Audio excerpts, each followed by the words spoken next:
I trusted Sarah with everything.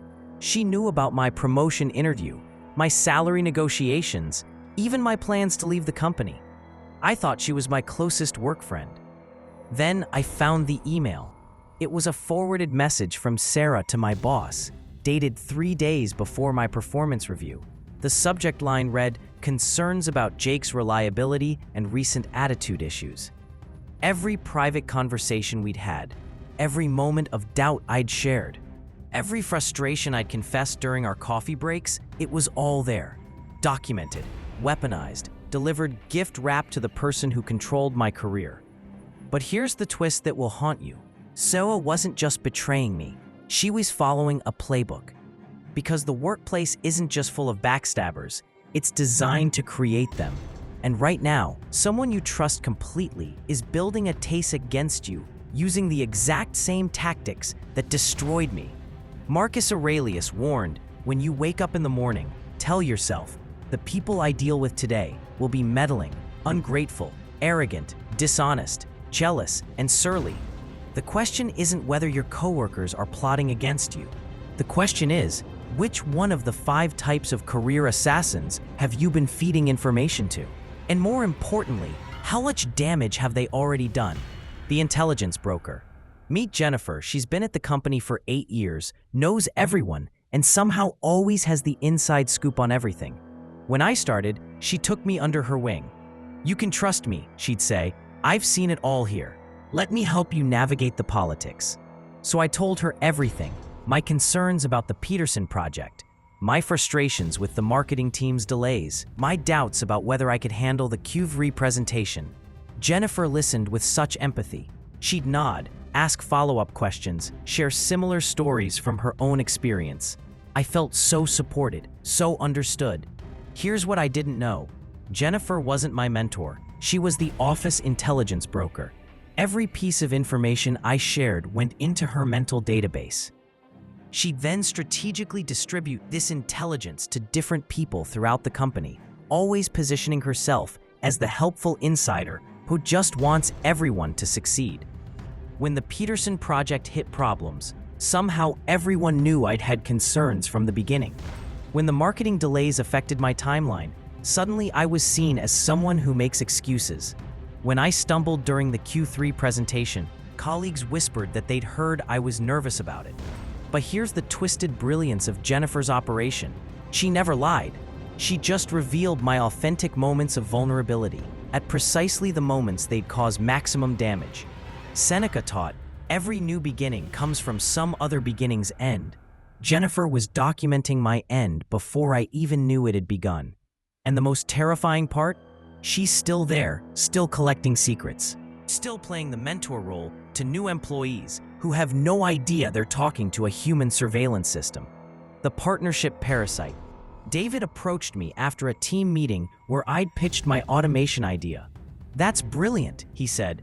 "I have some experience with similar systems. Maybe we could collaborate?" I was thrilled. David was well-respected, had connections in the tech department, and seemed genuinely excited about my project. We started meeting weekly to develop the proposal. But something strange began happening in our meetings. David would ask incredibly detailed questions. "Walk me through your methodology again. How exactly did you calculate these ROI projections? Can you share your research sources?" I thought he was being thorough. I was actually watching someone steal my intellectual property in real time. 3 weeks later, David scheduled a presentation with upper management. "I think we're ready to pitch our automation initiative," he said. Our initiative. I'll never forget sitting in that conference room as David presented my idea as if it were a collaborative effort. Every slide I'd created, every statistic I'd researched, every innovative approach I'd developed, all presented as our team's solution. But here's where the knife twisted. Whenever executives asked detailed questions, David would defer to me. "Jake can walk you through the technical aspects," he'd say. I was positioned as the implementer of David's vision. 6 months later, when the automation system saved the company $200,000, guess who got promoted to Director of Process Innovation? Marcus Aurelius knew, the best revenge is not to be like your enemy. But first, you have to recognize when someone is making you complicit in your own career assassination. David taught me that the most dangerous backstabbers don't steal your work. They steal your credit while making you grateful for their partnership. The Empathy Extractor, Lisa and I started the same week. We went through orientation together, struggled with the same learning curve, celebrated our first successful projects together. She felt like a sister. When I was going through my divorce, Lisa was there with coffee and tissues. When my dad was diagnosed with cancer, she covered for me when I needed to leave early for hospital visits. When I was struggling with imposter syndrome, she'd reassure me that everyone felt that way. "You're one of the most talented people here," she'd say. "Don't let anyone make you feel otherwise." I shared everything with Lisa. My financial stress from the divorce, my fears about my dad's prognosis, my anxiety about not being smart enough for this job, my secret worry that everyone could see I was just faking confidence. Lisa absorbed it all with such compassion. She'd ask gentle questions. "How are you holding up? Are you getting enough sleep? Do you think you need to talk to someone professional?" I thought she was caring about my well-being. She was actually cataloging my psychological vulnerabilities. During my annual review, my boss mentioned concerns about my emotional stability and ability to handle pressure. He suggested I might benefit from the company's employee assistance program for stress management. Every intimate detail I'd shared with Lisa, my divorce stress, my family crisis, my self-doubt, had been repackaged as professional concerns and delivered to management as Lisa's observations about my well-being. But here's the most sophisticated part of Lisa's betrayal. She framed it as caring. She told my boss she was worried about me and thought I needed additional support. She positioned herself as the concerned friend, looking out for my best interests. Epictetus warned, "No one can hurt you without your permission." I had given Lisa permission to hurt me by trusting her with my deepest vulnerabilities. The cruelest irony, when I confronted her, Lisa seemed genuinely confused. "I was trying to help you," she insisted. "I thought you needed support." That's when I realized Lisa didn't even see herself as a backstabber. She'd convinced herself that betraying my confidence was an act of kindness. The reputation assassin. Michael was the master of the perfectly timed concerned comment. In meetings, he'd defend my ideas passionately. In casual conversations, he'd praise my work ethically. To my face, he was my biggest supporter, but Michael had perfected the art of the strategic whisper. After I'd given a presentation, he'd approach colleagues and say, "Great job by Tom today. Though, did you notice he seemed a bit unprepared for those budget questions?" After I'd completed a project, he'd mention to others, "Tom's work is solid, but I'm a little concerned about the timeline slippage." Each comment was technically true. Each comment seemed caring. Each comment was precisely calculated to plant seeds of doubt about my competence. The genius of Michael's approach was plausible deniability. If anyone questioned him, he could honestly say he'd never said anything negative about me. He was just sharing observations and expressing concern. Over months, these micro-destructions accumulated. Colleagues began viewing me as unreliable without being able to pinpoint why. Managers started asking more probing questions about my work without remembering where their doubts originated. I was being assassinated by 1,000 caring cuts. The breakthrough came when Amanda from HR pulled me aside. "I probably shouldn't tell you this," she said, "but several people have mentioned concerns about your performance lately. Nothing specific, just general concerns." When I pressed for details, Amanda couldn't provide any. The concerns were atmospheric, environmental, impossible to trace back to their source. That's when I understood Michael's true genius. He wasn't spreading lies about me. He was creating a feeling about me. Seneca observed, "It is not that we have a short time to live, but that we waste a lot of it." I had wasted 2 years allowing Michael to systematically erode my professional reputation while thinking he was my ally.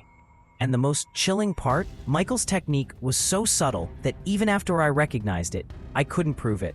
He had destroyed my standing in the company without leaving a single fingerprint. The replacement candidate. When I was drowning under the Johnson account crisis, Kevin appeared like an angel. "I can see you're overwhelmed," he said. "I have some bandwidth. Let me help." I was so grateful. The The Johnson account was worth $2 million annually, and their threat to cancel was keeping me awake at night. Kevin jumped in with enthusiasm, working late, taking client calls, even flying to Chicago for the emergency meeting. "You focus on the big picture strategy," Kevin suggested. "I'll handle the day-to-day relationship management until things stabilize." It seemed like the perfect solution. Kevin was competent, the client liked him, and I could focus on developing the long-term recovery plan. But something unsettling began happening. In client emails, Kevin would CC me almost as an afterthought. In meetings, he briefed clients on developments before I had a chance to speak. During calls, he'd answer questions I should have been answering. "Just trying to keep things moving smoothly," Kevin would explain when I expressed concern. 3 months later, the Johnson account was stable again. Kevin had done excellent work, the client was happy, and crisis was averted. I should have been celebrating. Instead, I was sitting in my boss's office, listening to him explain why the company was restructuring the Johnson relationship. "Kevin has built such strong rapport with them," my boss said. "It makes sense to transition the account to him permanently. You'll remain involved in a strategic consulting capacity, of course." Strategic consulting capacity.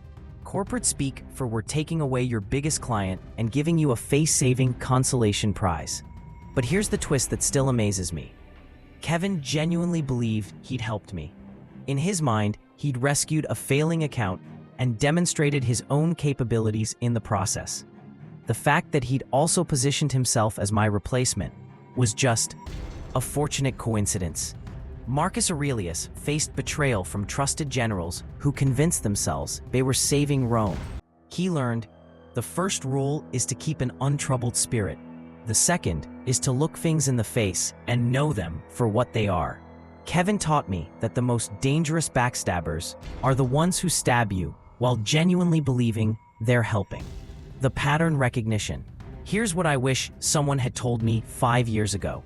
These 5 backstabbers aren't random individuals. They're predictable patterns that emerge in every workplace ecosystem. And once you learn to recognize their behavioral signatures, you'll see them everywhere. The intelligence broker always asks more questions than they answer. They remember details about your work better than you do. They position themselves as mentors while building databases of your vulnerabilities. The Partnership Parasite volunteers for collaboration, but asks unusually detailed questions about your methodology. They gradually position themselves as co-creators of your ideas while ensuring you're seen as the implementer of their vision. The Empathy Extractor encourages you to share personal struggles and professional doubts. They ask gentle, caring questions that extract maximum vulnerability while positioning their eventual betrayal as concern for your well-being. The Reputation Assassin publicly supports you while privately expressing carefully crafted concerns about your capabilities. They destroy you with caring comments that feel like support but function like poison. The Replacement Candidate appears during your crisis moments, offering help, then systematically assumes your responsibilities while positioning themselves as more reliable alternatives. But here's the revelation that changed everything for me. These people aren't necessarily evil. They're operating in a system that rewards this behavior. Seneca taught, every new beginning comes from some other beginning's end. In corporate environments, your end often becomes someone else's beginning. The question isn't whether these patterns exist in your workplace. The question is, which pattern are you currently feeding with your trust?